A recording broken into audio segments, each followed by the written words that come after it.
Good evening, everybody. I want to welcome you here to Prog Monster. My name is Murph. I am the host of this show, a show dedicated to progressive rock and other forms of rock music. So we're here Monday night to do an episode of Look Back at a Classic Rock Album. This will be definitely very late. It's already past the time it's supposed to come out. I do apologize. Came in late, had stuff to do, got it done, decided I better eat because I didn't get my lunch today. So we are running behind, and I also decided to switch albums. I was going to do the debut album for Supertramp, but once I got home and I started looking at it and listening to it, I decided that I want a little more time to get familiar with it. I've been listening to it for about 4 or 5 months now, but I really haven't listened to it. It's been more or less background stuff while I'm doing stuff. So I did like what I've heard, but I want to really sit down and concentrate. So I'm going to do that with it for next week. But this week, I'm going to talk about an album that I've bypassed now for a very long time. Not really sure why. There's no particular reason. I don't think about it much. It's an album I liked a lot early on and when I started out, and it just hasn't. It's not an album I go back to much anymore, but I do like it still. So we're going to do it. And of course, we're going to do this album, Rush's debut album. Sorry, it's backwards here, but absolutely killer album. Lots of good stuff going on here. It's got some pretty solid stuff on it, but I'll do what I normally do with these albums is I'll give you the info first. So it was released March the 18th, 1974, their first album,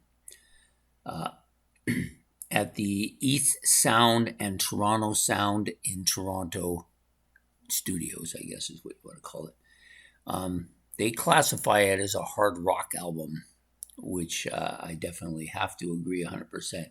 It's about 39, almost 40 minutes long, so almost perfectly down the middle for where I like. It's on the Moon label here, but clearly it's on Anthem Records. Yeah, it's clearly on Anthem Records, even though they've got it listed as the Moon label, which means it's probably an American thing. And of course, produced by Rush. This is prior to.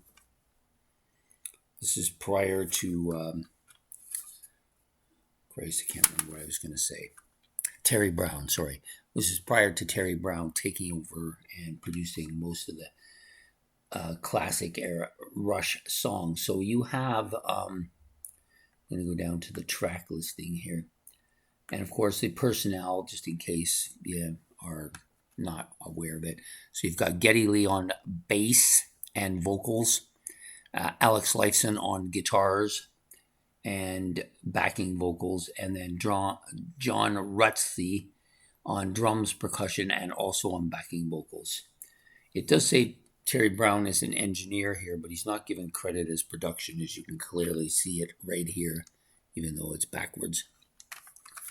I'm going to go to the track listing. I may use that or I may use the album. I'm not sure which one.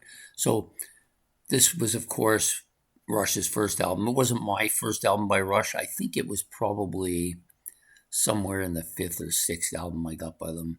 I know that the first one I got was Permanent Waves, and then I started going backwards.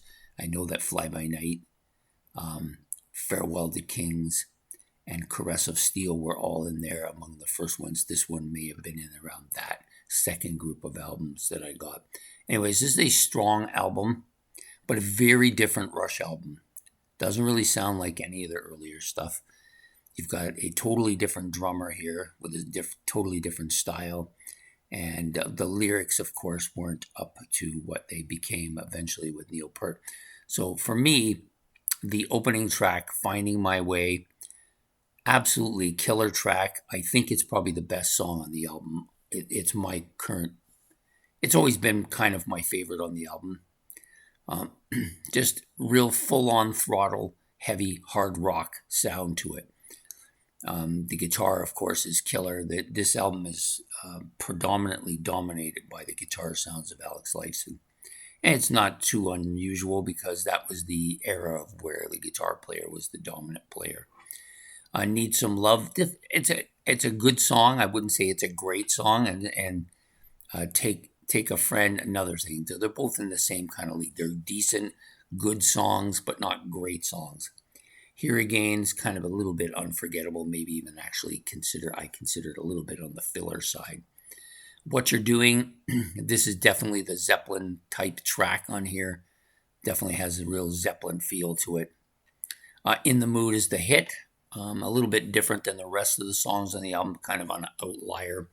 Kind of like they were trying to hit a home run on the radio. It's a good, solid song. Very different sound from any of other Rush songs, all about love and stuff like that. Before and After, another kind of a bit of a filler too. Not a great song. I don't dislike it. And then, of course, you've got the ever crunching and well-known, probably the best song by most people's reckoning is Working Man. Alex Lifeson's guitar solo here, phenomenal. Pretty heavy song. It still gets a lot of play when they were live, although they're not live anymore. But when they were live, it was getting a lot of play still. Probably the one holdover from the album.